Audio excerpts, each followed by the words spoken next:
Maraming pangarap mag-cruise ship pero karamihan hindi natutuloy. Hindi dahil kulang sa skills, kundi dahil hindi nila alam kung magkano talaga ang kailangang ihanda. Baka isa ka sa nag-iipon ngayon, kaya sa video na ito, sasabihin ko sa inyo ang totoong gastos. From documents, trainings, vaccines hanggang visa. Para ready ka bago ka mag-apply. Hi guys! Welcome back to my channel. This is Tintin. Isa akong former cruise ship crew at ngayon, nag-share ako ng real tips at guides para sa mga aspiring seafarers na gustong makapasok sa cruise ship industry. So kung plano mo mag-apply this 2026, panoorin mo ito hanggang dulo dahil baka makatipid ka ng libo-libo. Personal documents. Basic requirements na kailangan ng lahat. Valid passport. 950 to 1,200 pesos. PSA birth certificate, 155, walk-in, around 300, online delivery. NBI clearance, international purpose, 160 to 200 pesos. Police clearance, 150 to 200 pesos. Subtotal, 1,400 to 1,900 pesos. Seaman's documents and trainings. Ito ang foundation para makapagbarko. STCW Basic Safety Training, 5,000 to 7,000 pesos.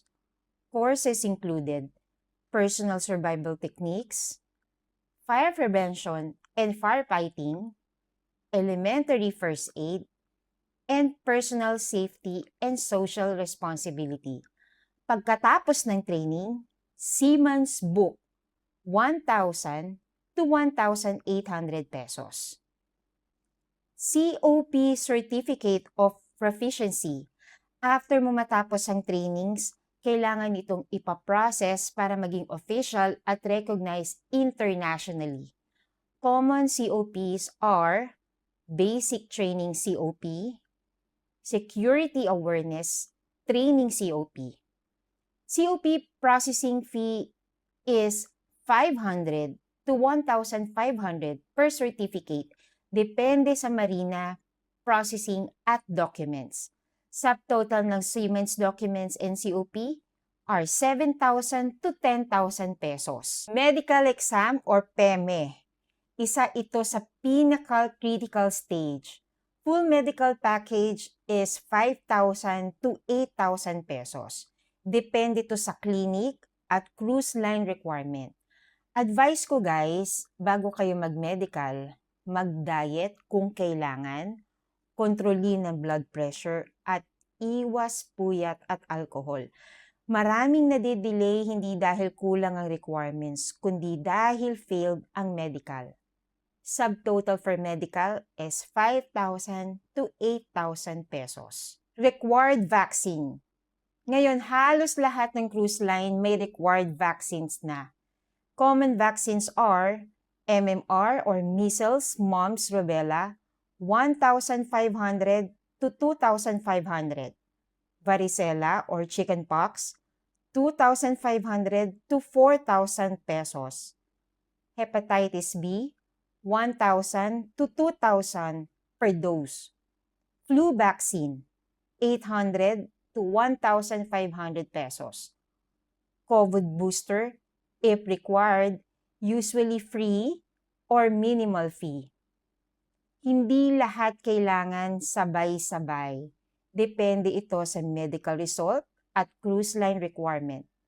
Estimated vaccine budget, 3,000 to 8,000 pesos. Visa processing. Kung US deployment, C1D visa, 11,000 to 13,000 pesos. Kung Europe deployment, Schengen visa, 8,000 to 12,000 pesos.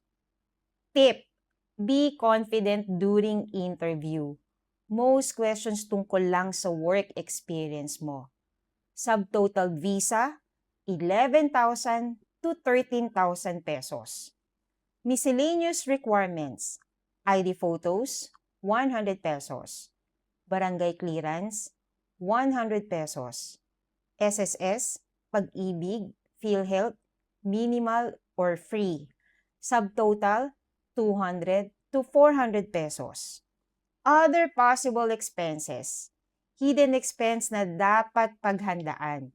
Transportation, 1,500 to 4,000 pesos.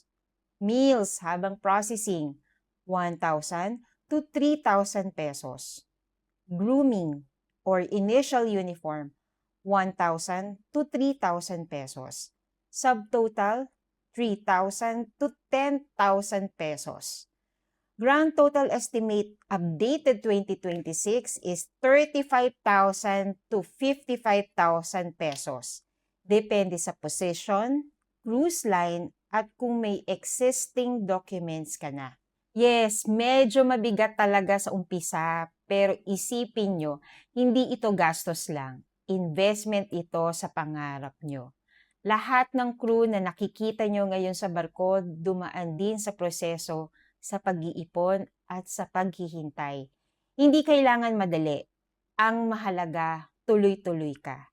Step by step lang, isang requirement, bawat buwan kung kinakailangan. Basta huwag kang susuko. Darating yung araw na ikaw naman ang sasakay ng eroplano papunta sa first contract mo at masasabi mo sa sarili mo, worth it lahat. Kung may question kayo, comment lang sa baba. Share nyo rin ito sa mga kaibigan yung gustong mag-cruise ship. Don't forget to like, subscribe, at hit the notification bell. Thanks for watching.